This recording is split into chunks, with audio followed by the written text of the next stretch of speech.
کمال ہی کشف دو جام جمال ہی بلغ اولا پہ کمال ہی کشف دو جام جمال ہی حسنت جمیع حسان ہی صلو علیہ وآلہ جسے چاہا در پہ بلا دیا جسے چاہا اپنا بنا لیا جسے چاہا در پہ بلا لیا جسے چاہا اپنا بنا لیا یہ بڑے کرم کے ہیں فیصلے یہ بڑے کرم کے ہیں فیصلے یہ بڑے نصیب اپنی رحمت کے سمندر میں اتر جانے دے اپنی رحمت کے سمندر میں اتر جانے دے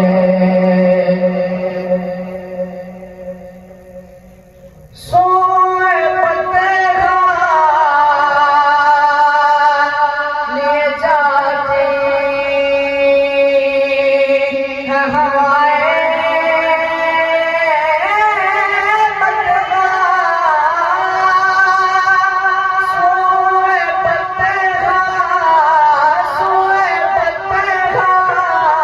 سوئے پتے لیے جاتی ہیں ہوائیں بدخواہ ہوئے دنیا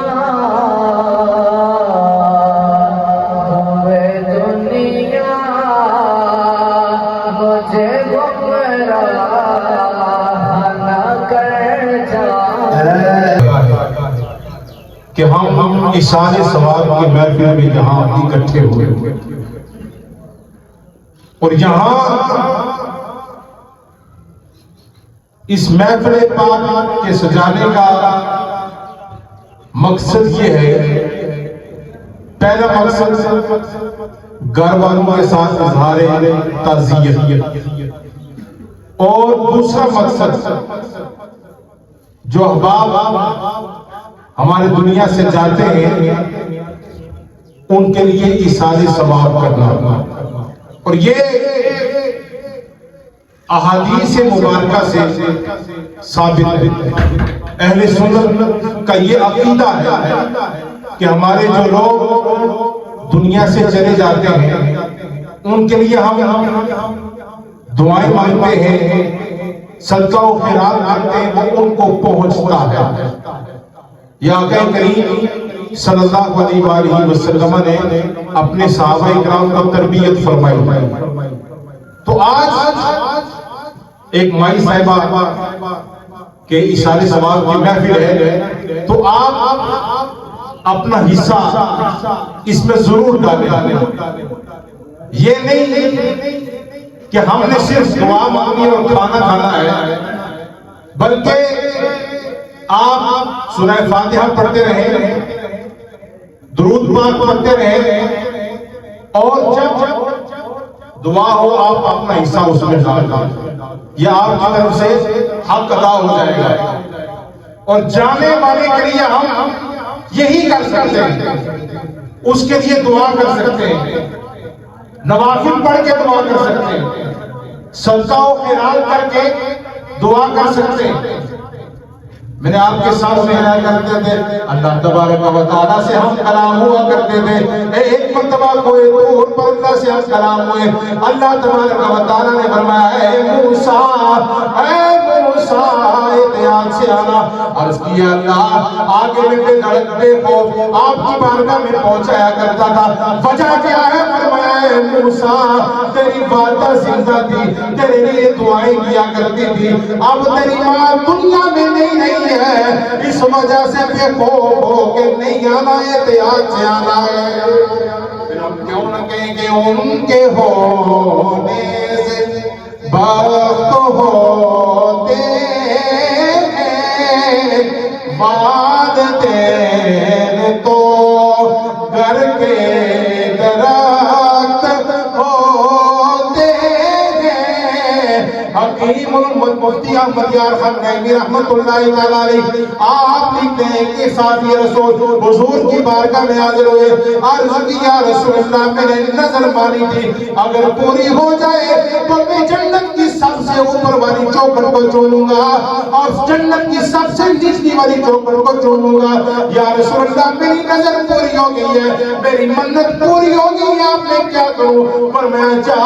اپنے والد کی پیشانی کو چوم لے اور اپنے والدہ کے قدموں کو چوم لے، اللہ تبارک و تعالیٰ تیری منت کو پوری فرما دے گا۔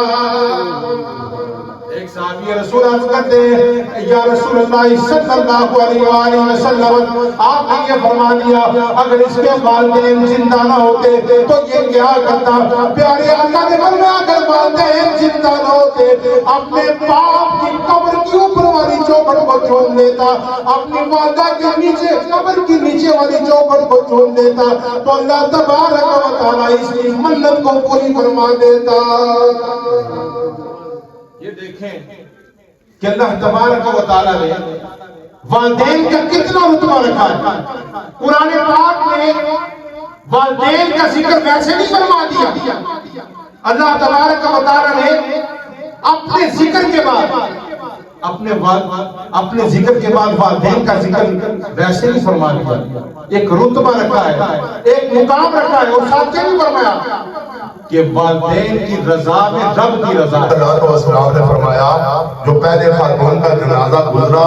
لوگوں نے اس کی اچھی رائے نہیں دی، لوگوں نے کہا بڑی نمازی تھی، پرہیزگار تھی، لیکن پڑوس والے اس سے خوش نہیں تھے۔ تو میں نے کہا واجہ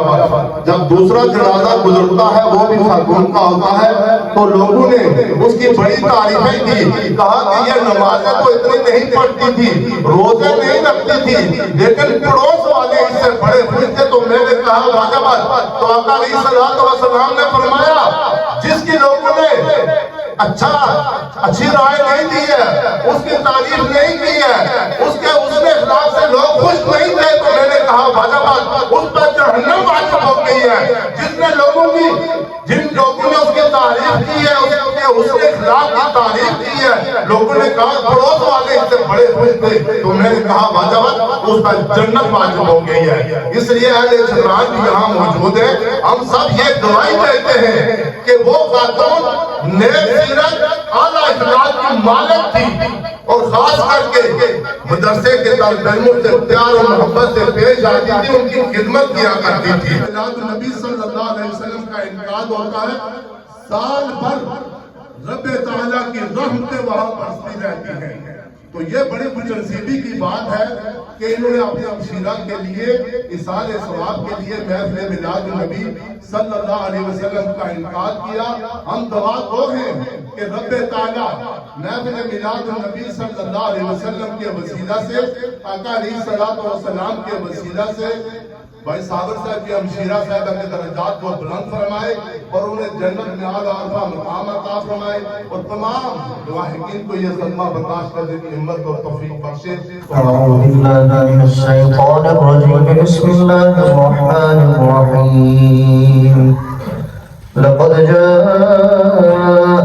رسول من أنفسكم عزيز عليه ما عنتم حريص عليكم بالمؤمنين رؤوف رحيم ولم يولد ولم يكن له كفوا أحد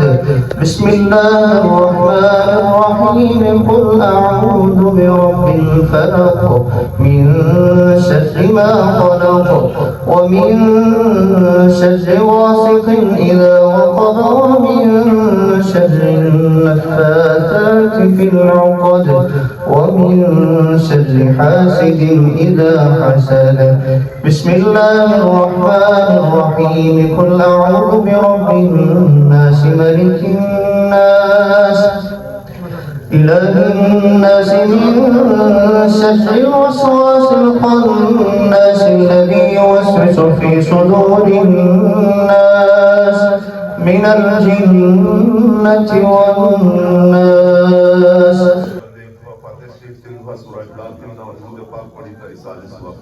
من الشيطان الرجيم بسم الله الرحمن الرحيم الحمد لله رب العالمين والعاقبة للمتقين الصلاة والسلام على سيد الأنبياء والمرسلين اللهم إنا على ذكرك وشكرك وحسن عبادتك اللهم اغفر لي رحمتك ورحمتك لا إله إلا الله الملك الحق المبين محمد رسول الله صادق الوعد الأمين اے الہ میں جو بھی کلمات طیبات ختمات سے پڑھے گئے جتنے بھی جملہ کلام الہی پڑھے گئے جتنے بھی کلام جی شریف جتنی بھی سورہ شریفہ پڑھی گئی کلمہ طیبہ شریف پڑھا گیا درود و وظائف پڑھی گئی جو کچھ بھی پڑھا گیا تسبیحات پڑھی گئی ہیں دعائیں پڑھی گئی ہیں میری ملت کی گئی ہیں جتنی بھی حاضریاں رکھی گئی ہیں آقا علیہ السلام کی محفل میلاد النبی صلی اللہ علیہ وسلم کا انعقاد کیا گیا آقا علیہ السلام کی ثنا خوانی ہوئی آپ سب نے بیان کیا یعنی اس کا سارا ثواب تیری برگاہ سمدیت میں پیش کرتے لئے قبول فرما یعنی ساری جملہ کلام ملے کا ثواب ساری حاضری کا ثواب نبی رحمت صلی اللہ علیہ وسلم کے در ایک قسم حدیتاً توفتاً احسال ثواب پیش کرتے لئے قبول فرما حضرت آدم علیہ السلام سے لے کر آقا علیہ السلام تک جتنے بھی انبیاء علیہ السلام اس دنیا سے پردہ فرما کے سب کو فردن احسال ثواب پیش کرتے لئے قبول فرما آقا علیہ السلام کے والدین کریمین پاک اولاد ام المومنین صحابہ اکرام صحابی اکرام تبع تابعین خلفاء راشدین شہداء بدر شہداء احد شہداء حنین شہداء کربلا تمام شہداء اعظام کو احسال ثواب پیش کرتے لئے قبول فرما یعنی اس دنیا میں جتنے بھی اولیاء کرام ولی کتب ابدال آئے ہیں رخصت ہو گئے ان کو احسال ثواب پیش کرتے لئے قبول فرما جناب شہنشاہ بازار سیدنا عبدالقادر جیلانی رحمۃ اللہ علیہ جناب حضرت مجدد افسانی رحمۃ اللہ علیہ جناب حضرت صاحب جی رحمۃ اللہ علیہ جناب قبلہ جی پیر صاحب جی رحمۃ اللہ علیہ کو احسال ثواب پیش کرتے لئے قبول فرما یا نبی کریم رؤوف رحیم صلی اللہ علیہ وسلم کے وسیلہ سے درود پاک کے وسیلہ سے جتنے بھی جملہ کلام الہی پڑھی گئی میری ملے کی گئی جو بھی کلمات طیبات ختمات پڑھے گئے حاضریاں رکھی گئی آقا علیہ السلام کی محفل میلاد النبی صلی اللہ علیہ وسلم کا انعقاد کیا کا سارا ثواب بھائی صابر صاحب کی ہمشیرہ صاحبہ مرحومہ غفورہ کی روح کو احسال ثواب پیش کرتے لئے قبول فرما یا علی ان کے درجات کو بلند فرما یا علی انہیں جنت میں آدھا عرفہ مقام عطا فرما اس کلام الہی کے وسیلہ سے ان کی قبر کو خط نگاہ تک کشادہ رحمت عطا فرما قبر میں بار بار آقا علیہ السلام کی زیارت اور پہچان احمد زہرا رضی اللہ تعالی عنہ کی چادر تطہیر کا سایہ نصیب فرما یا علی قبر میں جتنے بھی قیامت تک مشکل مناظر آنے والے ان کو آسان فرما بروز محشر آقا علیہ السلام کی جنت کے جوان نصیب فرما یعنی اس در سے در رکھنے والے جتنے بھی افراد ان کے آبا و اجداد نان کے انتاد کے چھوٹے بڑے اس دنیا سے چلے گئے سب کو احسال ثواب پیش کرتے لئے قبول فرما سب کی مغفرت و بخشی فرما یعنی حاضرین محفل کے جتنے بھی آبا و اجداد تمام مومنین مومنات جو دنیا سے چلے گئے ان کی مغفرت یعنی ان کی غیبی مدد فرما یعنی اس ملک پاکستان و آزاد کشمیر کی سالمیت کی خیر فرما یعنی ہم سب کے صغیرے کبیرے گناہ معاف فرما یعنی ہم سب کا خاتمہ بالایمان فرما یعنی ہم گنہگار ہیں ہماری دعا کو بھائی صاحب صاحب کی ہمشیرہ صاحب کے حق میں قبول فرما یعنی ان کے درجات بلند فرما یعنی ہماری دعا التجا قبول فرما یعنی کہ پکانے یا پنے بنانے میں کوئی بھی خطا تمام فرما وفقد امر اللہ ان اللہ بصیر بالعباد ومن يتوکل علی اللہ فهو حسبه فنعم المولى ونعم النصير وان تعدوا نعمة الله لا تحصوها ان اللہ غفور رحیم وقل رب اغفر وارحم وانت خیر الراحمین سلام قولا من رب رحیم صلی اللہ علی النبی الأمی وعلی آلہ وصحبه اجمعین برحمتہ.